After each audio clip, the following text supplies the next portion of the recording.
നമ്മുടെ ഇപ്പോഴത്തെ സഭയുടെ വിഷമഘട്ടത്തെ തറയിൽ പിതാവ് ഇങ്ങനെയാണ് വിശേഷിപ്പിക്കുന്നത്. ആധുനിക ക്രൈസ്തവ സഭ വളരെ വിഷമഘട്ടത്തിലൂടെയാണ് പോയിക്കൊണ്ടിരിക്കുന്നത്. സഭയ്ക്കുള്ളിൽ തന്നെ അന്ധചിത്രങ്ങൾ, വേലിക്കെട്ടലുകൾ, വളച്ചുകെട്ടലുകൾ. ഈ സഭ എങ്ങനെയാണ് മുന്നോട്ട് പോവുക എന്നതിനെ പറ്റി സാധാരണ വിശ്വാസികൾക്കും വളരെയധികം സങ്കടമുണ്ട്, സംശയങ്ങളുമുണ്ട്. ഒരിക്കൽ തറയിൽ പിതാവ് പുസ്തകത്തിനിടെ പറയുകയാണ്, സാത്താനില്ലേ, അതൊക്കെ ചുമ്മാ പണ്ടാരണ്ട് പറഞ്ഞുണ്ടാക്കിയതാണ്, അതൊന്നും കാര്യമല്ല, അതൊക്കെ മനഃശാസ്ത്രപരമാണ്. ഈ സാത്താൻ എന്നൊക്കെ പറയുന്നത് അതൊക്കെ ഒരു സൈക്കോളജിക്കൽ കൺസ്ട്രക്ഷൻസ് എന്ന് പറഞ്ഞ് നമ്മൾ ഈ സാത്താൻ്റെ ശക്തിയെ ദുർബലമാക്കി കാണിക്കുകയാണ്. നമ്മുടെ പിള്ളേര് പോകുന്നു, ബുദ്ധിമുട്ടേറിയ സാഹചര്യങ്ങളിൽ പിടിച്ചു നിൽക്കാനാവാതെ നമ്മുടെ കുഞ്ഞുങ്ങൾ പോകുന്നു. തളർന്നു വീഴുമ്പോൾ അവർ പിടിച്ചു നിർത്താൻ നമുക്ക് സാധിക്കുന്നില്ല.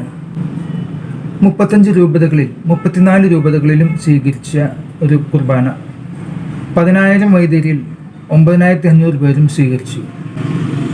അതല്ലാതെ പാതിരാത്രിക്ക് പള്ളി കയറി ഏതാനും വൈദികർ കുർബാന ചൊല്ലിക്കൊണ്ടേയിരിക്കുന്നു. അവിടെ അത് ശരിക്കും കുർബാനയാണോ ചൊല്ലുന്നതെന്ന് സംശയമാണ്.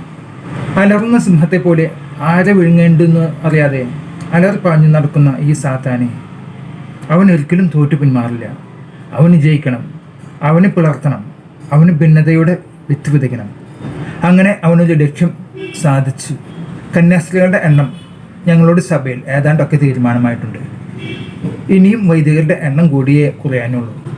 വളരെ വിഷമത്തോടെയാണ് തറയിൽ പിതാവ് ഈ പ്രസംഗം ഇങ്ങനെ പറഞ്ഞു വയ്ക്കുന്നത്. സത്യമല്ലേ? ഭൂരിപക്ഷം വൈദികരും അംഗീകരിച്ച കുർബാന, ഭൂരിപക്ഷം വിശ്വാസികളും അംഗീകരിച്ച കുർബാന, ഏതാനും ചില വൈദികരും കുറച്ച് വിശ്വാസികളും മാത്രം ഈ വിശ്വാസ ക്രമത്തെ ദുർബലപ്പെടുത്തിയാൽ എന്താണ് സംഭവിക്കുക? നമ്മുടെ സഭയ്ക്ക് അതൊരു നാണക്കേട് തന്നെയാണ്. സഭയ്ക്കുള്ളിലെ അന്ധചിത്രം ദൈവം പണ്ടേ പറഞ്ഞു വെച്ചിട്ടുള്ളതാണ്. അവസാന നാളുകളിൽ പരസ്പരം അന്ധചിത്രങ്ങൾ, കലഹങ്ങൾ അവ സഭയ്ക്കുള്ളിൽ തന്നെ ഉണ്ടാകുമെന്ന് വ്യക്തമായി ബൈബിളിൽ പറഞ്ഞിട്ടുണ്ട്. അത് തന്നെയാണ് ഇവിടെ നടന്നുകൊണ്ടിരിക്കുന്നത്. ഒരു കാര്യം വ്യക്തമാണ്, ബൈബിളിലെ ഓരോ വചനങ്ങളും സത്യമാണ്. അവ എന്നും ജീവിക്കുന്നു, ജീവിച്ചു കൊണ്ടേയിരിക്കുന്നു, നാളെയും ജീവിക്കും.